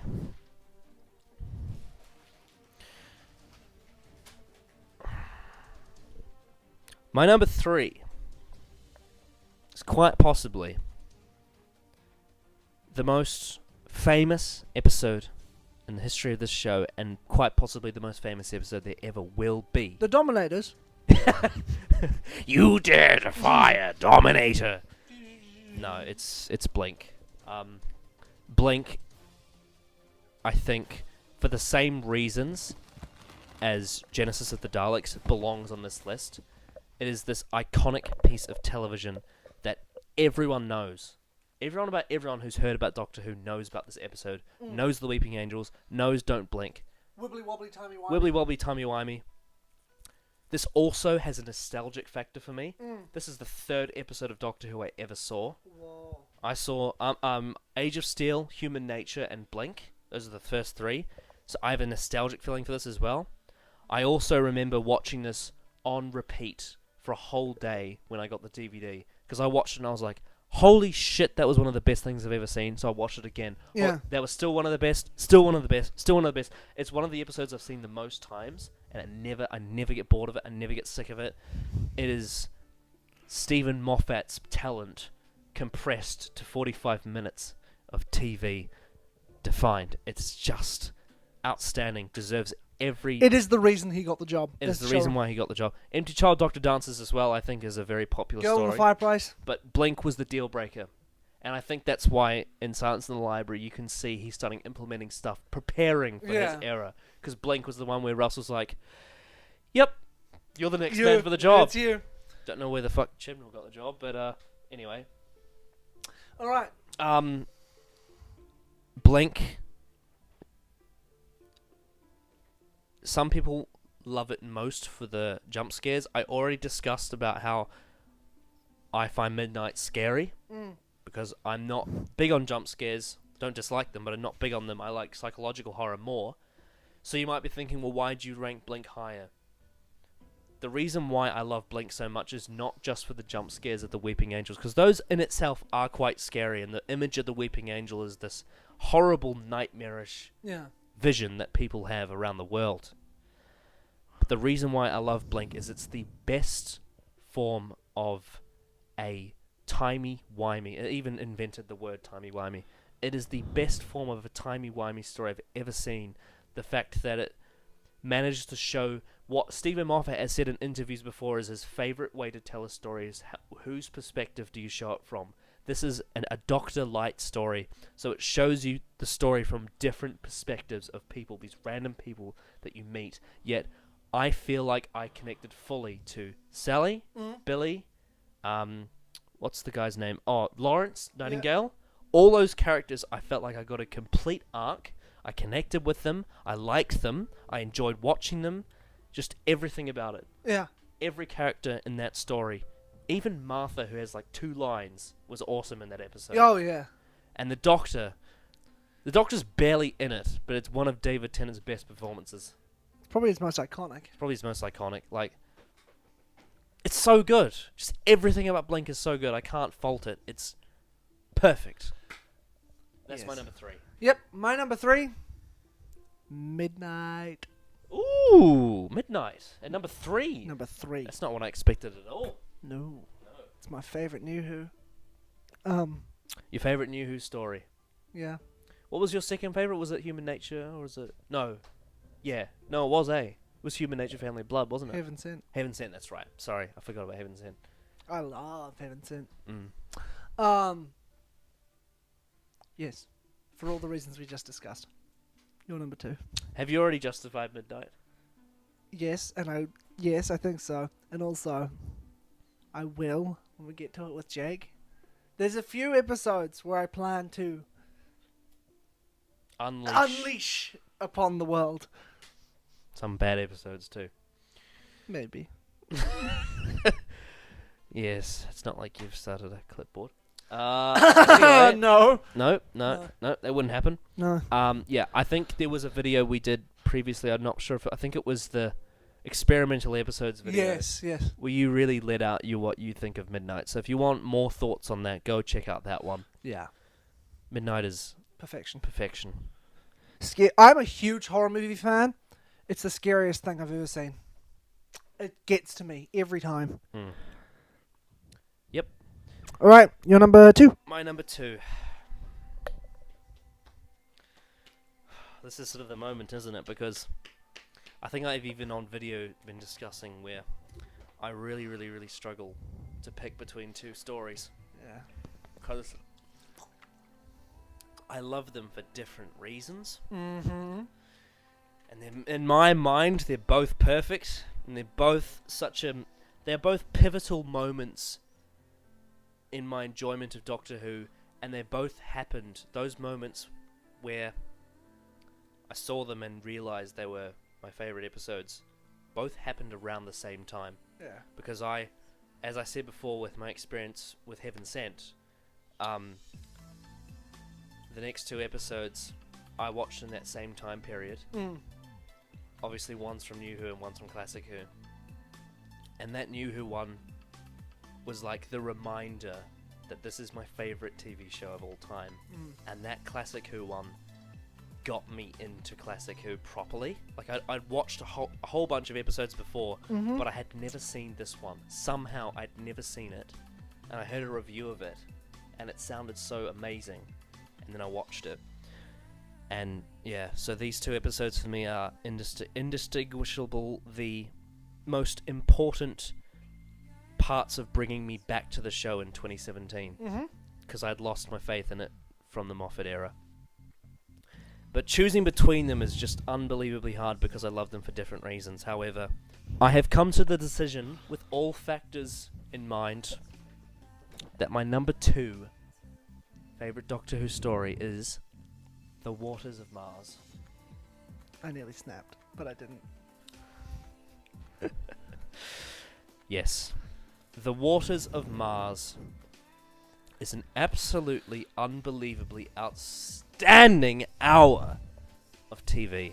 It is my favourite New Who story.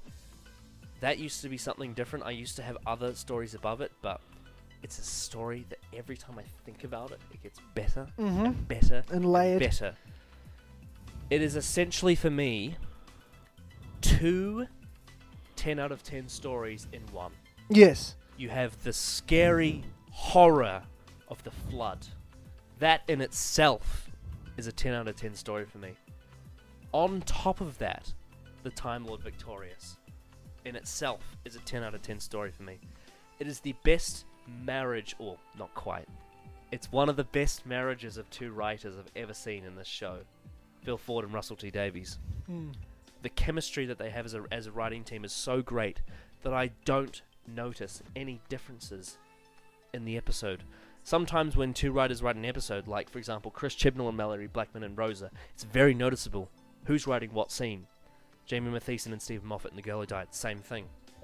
But in this episode, I'm not thinking about that. I'm not thinking about, is this good, is this bad? I'm not thinking about, oh, that was a good line, oh, that was funny. Oh, what do I think of this objectively? Waters of Mars is an episode that captures me from the first second, and I don't think about it until the end because it enraptures me from start to finish. There are so many moments in this episode that just squeeze my tension. Like, it's the most intense I ever feel watching this show. The way that it one by one picks off this group of people, this side cast of all these different people as well. They're all from different countries, and they all have these interesting little quirks and whatnot. There's an American guy, a Russian guy, an Australian guy, British woman, etc., etc. There's all these different types of people. You get to know them, and one by one, they all have special designed deaths. Like, each one is picked off one at a time in a special way. And they save the most horrendous for last. Yeah, Catherine Adelaide Brooke, which is one of the best side characters in. And the way the Daleks play an effect into her story. Oh, the way that this ties into Journey's End is unbelievable. It makes it feel like more of an event. The fact that it has an effect on this story. The way that Series 4 bleeds into the specials. This is why I always include the specials as part of Series 4. They're basically just an extended finale. It's an extended finale of Series 4. Except Planet of the Dead. That's not really a finale, is it? No. But Next Doctor kind of is. It's kind of like foreshadowing things and then fakes you out. I guess Planet of the Dead kind of does foreshadow at the end. Yeah, yeah. But it's more of a standalone Yeah. fun adventure. But we'll dissect the specials. But the when we get to Waters it. of Mars, holy shit! Whew! Takes everything that you've seen from the new series so far and pushes it forward, And flips it on its head. flips it on its head, and continues on. Like, it's the darkest twist of any Doctor's run. Like, the 10th Doctor's dark twist at the water. You've gone through this entire run with the 10th Doctor and you think you know who he is, and then you finally get this episode and you don't know. You don't know what this man is capable of. This episode, for me, defines why I love Russell T Davies. Yeah. It is fucking awesome. But it's not my yeah. number one. No. Speaking of, I have a very strong feeling that my number 2 is your number 1. So, do you want to do The Leisure Hive? Yes, actually. But do you want to do the honourable mentions now, in case my number 2 is your number 1? Sure. Yeah. Because Sure. say my number 2 is your number 1, you can snap on it? Okay. Yeah. Alright, I'll do my honourable mentions now, and Yeah. you can do yours as well. Yeah. Right. I don't know how deep we're going to go into these. Maybe just mention them, because... Right. But snap if you have any of these. Yep. City of Death. Pyramids of Mars. Well, it's on my list. They're only on your list. The Invasion. Also, I will bring up The Invasion when we get to the next one that we're about to talk about, because it has a similar appeal to me in a certain way. Remembrance of the Daleks. Snap. The Tomb of the Cybermen. Snap. The Talons of Wang Chiang. Snap. The Ark in Space. Snap. The Seeds of Doom. Snap. The Time Meddler. Snap. Time Meddler, by the way, is the first classic DVD I ever bought, and it's one of those stories that I just have an incredible level of nostalgia for. And it's one of those stories that I can watch from start to end and love every second. Mm. It's one of those ones that I lose myself in, similar to Human Nature Family Blood. Yeah. Father's Day. Snap. Utopia. Sound of Drums. Snap. The Stolen Earth. Journey's End. Vincent and the Doctor. Snap. The Girl in the Fireplace. Snap. And Human Nature, the Family of Blood. Those are my honourable mentions. I suppose I should start with the one that just got knocked off the list, which is going to annoy a few people. Is it Genesis of the Daleks? It's Genesis of the Daleks. I knocked it off the list for Turn Left. Yeah. Yep. I can see why. Because it's a difficult one, because Genesis of the Daleks is such an important part of Doctor Who's lore. And it's brilliant. It's one of my favourite. Like, it's literally just a fraction below 10. But anyway, we talked about that, so I'll just mention some of my others. You'll find with my the ones that I love but thought aren't deserving of being in the top 10, you'll find a commonality. Mm-hmm. The 3 Doctors. Yep. The 5 Doctors. Yep. Well, what other ones was it? Oh, Mind Warp. Ah, yes. Because I love it. But I didn't think it was deserving of being there. Oh shit, what's it called? I should have written these down. Fuck. Which Doctor? Sylvester McCoy last season. Curse of Fenric? No, the Survival. Ace one. Ghostlight. Ghostlight. Ah. Ghostlight. Can't believe I blanked on that. Ghostlight's brilliant. Fucking love Ghostlight. So good. Greatest show in the galaxy. Ah, yes. Underrated. In fact, I'm going to snap on that one. Yeah. Because even though it's nowhere near a 10, like, yeah. it's so good. It's brilliant. Yeah. Blink. Yeah.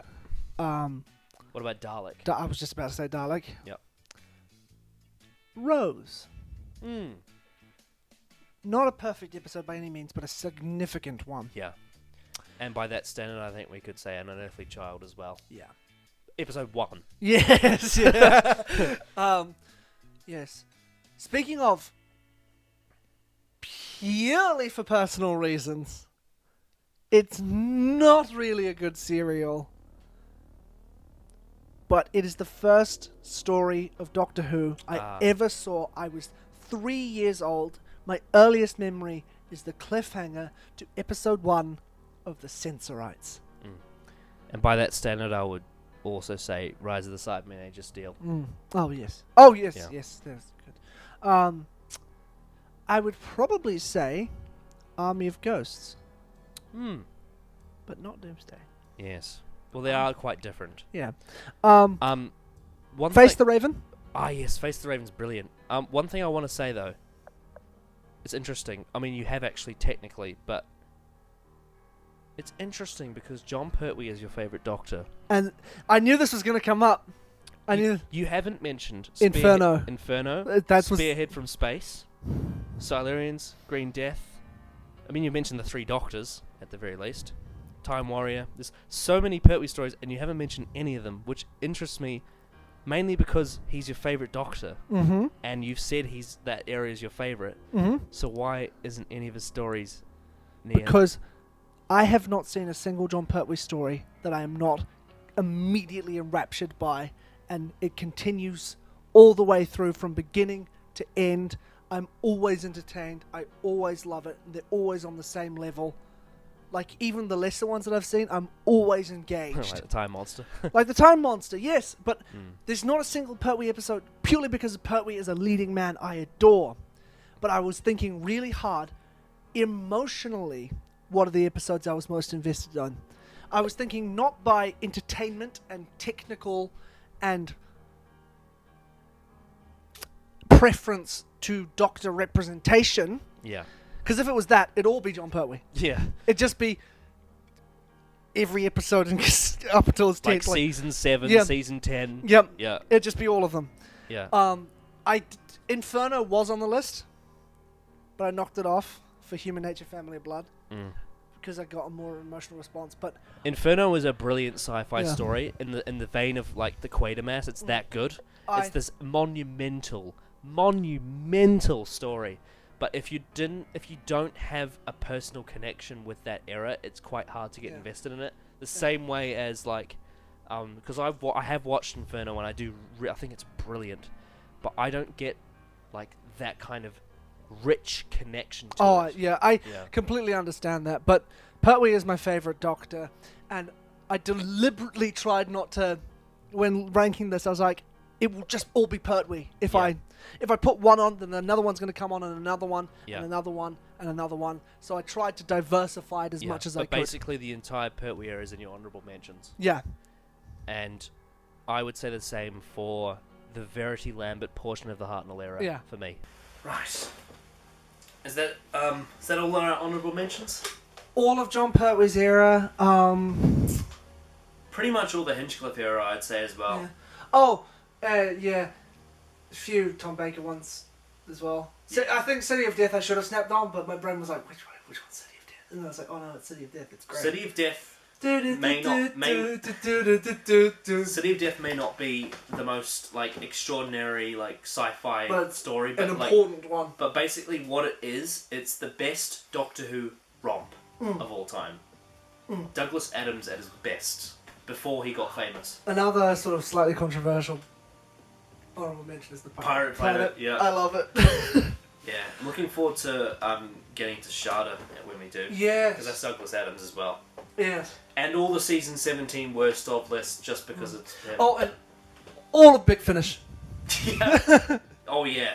Scherzo, Chimes of Midnight, Holy Terror, Spare Parts, Jubilee. Mostly just Rob Sherman. Davros. Oh. Master. Oh. The War Master. Do yourself a favour and listen to the War Master box set. If you're a fan of Series 3, listen to the War Master. Yeah. If you're a fan of the Master in general. If you're a fan of good stories. Yes. We love stories. Fucking neck breaks. Big Finish. We love stories. He was involved in The Stranger. I'm not sure if I told you that. Anyway, tangent. But yes, those are That's not on our honourable mentions. No. Well, actually, no, it's my number one. Purely because of the shirtless Colin Baker. Anyway. Look it up. I suppose I should do my number 2. Which is most definitely your number 1. Yep. The War Games. Yep. I'll let you take it away because it's your number 1. Right. So, imagine You've just spent an entire year infatuated over someone or something, and by the end you have led yourselves down such a dark trail of regret and horrible decision making, and just by the end of the year you feel empty inside. You feel like there is nothing that can bring you back to the way you were before you had this horrible year of suffering. And then one night you stay up because you can't sleep, and you say to yourself, I'm not going to sleep tonight, but I need something to entertain me through it. And then you turn on the war games, and you have the greatest experience you ever have watching Doctor Who for 4 hours straight, and it changes your life. That to me is the war games. There are so many elements to this story that have made such an impact on me as a Doctor Who fan. It's changed me from being someone who loved Doctor Who as a kid to now where it is one of the most important parts of my life. It's something that Doctor Who is now a show that I think about every single day. It's something that I work on personally, whether it be paid or unpaid, by doing this channel, by writing lists, by writing fan fiction, by writing all sorts. Just the fact that I watch the war games is why we actually have had so much contact. Yes. Over Facebook. Yeah. Because it got me back, not only to the new series, but the classic series as well. Because I think you briefly mentioned to me, oh, do you like Doctor Who once? Because you saw me like a post on Facebook or something. Yeah. And then we started getting, we talked about the new series, and then we got into the topic of the classic series. Yeah, and I said I'd seen a few. Yeah. And I had my issues with it. I said it was very slow, very hard to get into. I liked a lot of it, but it was just one of those things that I feel like I just couldn't get until I watched the war games. That story is 10 parts long, and I was completely eyes glued to the screen from the first second of part 1 to the last second of part 10. If you've ever seen Children of Earth, imagine that, but for Doctor Who. That's what it is. And not only that, this is a monumental story for the history of the show, because this, for me, the main reason why I think I can justify it being number 1 is the show's name is Doctor Who, and this story, in a sort of way, answers that question to the audience. Who is the Doctor? He is a Time Lord, and he's been running from his home because of his character. He's a renegade. He's a renegade. He's not part of the society, he's escaped from it. And seeing Patrick Troughton transform from this bubbly cosmic hobo, into what the Doctor becomes for the rest of the show is, for me, the definition of why I think this show has lived forever. Yeah. The War Games immortalised the show. Not only that, it's also the perfect culmination of the 60s. The first 6 seasons of the show all led up to that story. It's the perfect finale for the 60s, the black and white era. It's a love letter to this enigma that was perfectly set up by William Hartnell. This character that you didn't know anything about, but the way the first Doctor managed to entrap your imagination and just really bring forth this idea that there is this man travelling the universe that you don't know, but even though you don't know him, you can be so you can be sucked in by his presence. Yeah. And you can trust him and enjoy watching him and sort of be on the adventure with him. And then that is then carried over into the second Doctor as well, the fact that he managed to reinvent himself and show different sides to his character, rejuvenate, become younger. And in the War Games, that's all came to a head when it answered exactly who the Doctor was, where he was from. and it perfectly leads into the Pertwee era. Yep. By the Time Lords exiling him to Earth. And Season 7 is regarded by a lot of people to be the best ever, and the War Games set up that. The reason why... And on top of that, Derek Sherwin has got to be, for his short time there, he has got to be, in terms of production style, the best the show's ever had. Because the look and feel of the War Games in Season 7 is slick. It's unbelievably before its time. It feels like not only real life, but also a movie at the same time. Cinematic, gritty, realistic drama. The acting in the War Games, the characters, the plot, the fact that it is a Venn diagram of Earth's wars. Set up by the Time Lords to find the strongest fit for war. Is a dark and horrible and lovely thing. The fact that the Doctor uses that against them by grabbing this dream team of people from all these different wars together to fight against the Time Lords is such a brilliant idea. The War Games is a 10-parter, and it carries you through it because every single cliffhanger is some of the best cliffhangers that the show's ever seen. It is perfect Doctor Who for me. 4 hours of perfect Doctor Who, and probably the best bit of 4-hour media I've ever watched in my life. And I don't think I'm ever going to have an experience watching a TV show quite like what it was that night, watching the War Games. Watching it at 1 in the morning till about 5 in the morning absolutely blew me away and changed me for the rest of my life, so it has to be number 1. It was the Genesis of Androzani. Pretty much. Love it. Anyway, I suppose I should talk about my number 1. Speaking of Androzani... it's caves. Caves of Androzani. Of course it's caves. It's everything you just said, but about the 5th Doctor, in taking this character who we already knew and cementing them in the middle of this horrid place, but staying true to the core of this character, that he is good. He is a decent human being. Well, not human being, but you know what I mean. It's nearly midnight now. So my brain's gone. You saw what it's like. I'm not drunk. I don't drink. But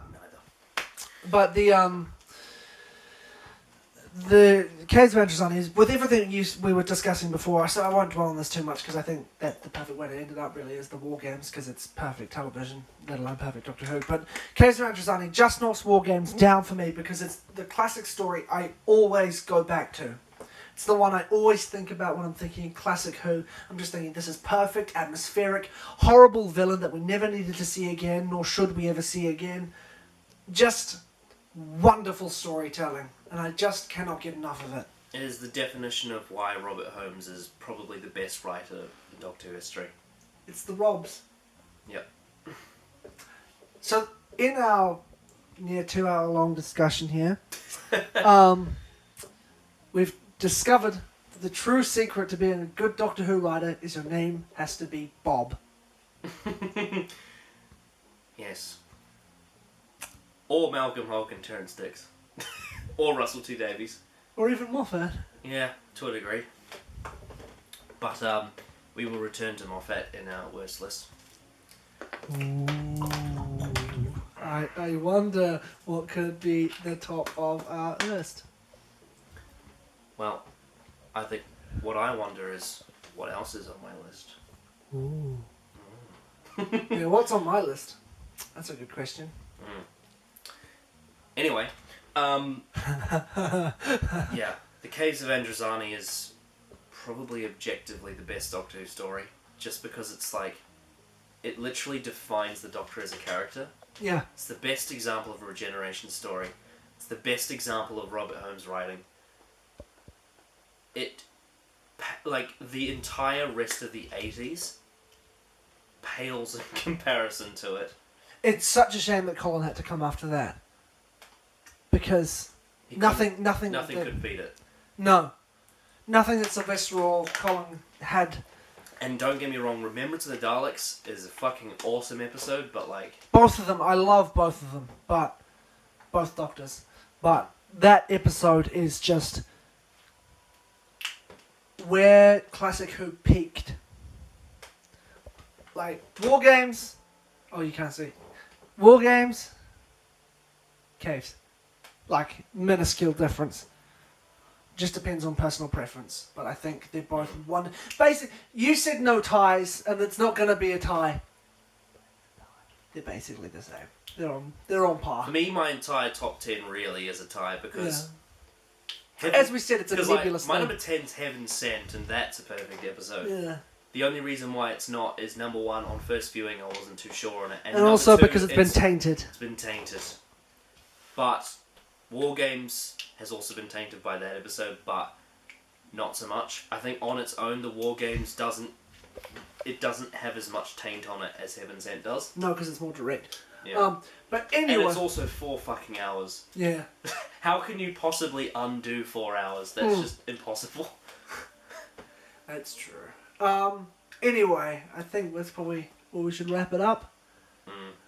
Yeah, I don't know if I can say any more No, because I've just exploded. I'm tapped out. So, we'll see you guys. Also, comment your top 10. Yeah, top 10. And give us as much detail as you can about why each one is placed where it is. And if you think the Case of Androzani and the War Games is the worst Doctor Who stories ever, tell us why. Because I'd be really interested to know why. Yeah. I've heard some people don't like the War Games because it's too long, whereas that's exactly the reason why. It feels like the right epic. Anyway. Bye. Bye.